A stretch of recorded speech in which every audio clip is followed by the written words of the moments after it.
دنیا میں طرح طرح کے پریشان حال مصیبت زدہ لوگ موجود ہیں، جنہیں دیکھ کر، جن کے بارے میں سن کر دل غمزدہ ہو جاتا ہے۔ لیکن اگر یہ لوگ اللہ پاک کے انعام و اکرام پر غور کر لیں تو انشاءاللہ ان کے لیے بھی صبر کرنا آسان ہوگا، اور ان سے متعلق لوگوں کے لیے جو آزمائش ہے ان پر اس کو ثابت قدم رہنے کی توفیق انشاءاللہ نصیب ہوگی۔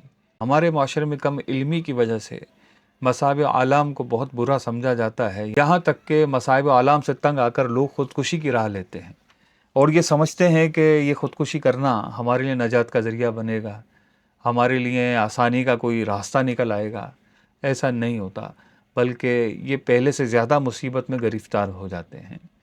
تو جو فقراء ہیں، جو مساکین ہیں، جو تنگ دست ہیں، بے روزگار ہیں، بیمار ہیں، لاچار ہیں، طرح طرح کی مصیبتوں کے شکار ہیں، وہ اللہ پاک کی بارگاہ میں ان کا بڑا اعزاز و اکرام ہے۔ خدا کی قسم کل بروز قیامت ان کا اعزاز و اکرام دیکھنے والا ہوگا۔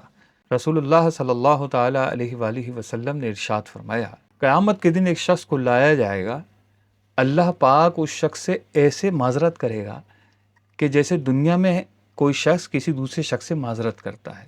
اللہ پاک فرمائے گا، میری عزت و جلال کی قسم کہ میں نے تجھ سے دنیا کو تیری بے قدری کی وجہ سے نہیں پھیرا تھا، بلکہ اس عزت و کرامت کے سبب پھیرا تھا جو تیرے لیے تیار کی تھی۔ اے میرے بندے، لوگوں کی ان جماعتوں میں جاؤ جس کسی نے بھی میری رضا کے لیے تمہیں کھلایا پلایا یا کپڑا پہنایا ہو، اس کا ہاتھ پکڑ لو، وہ تمہارا ہے۔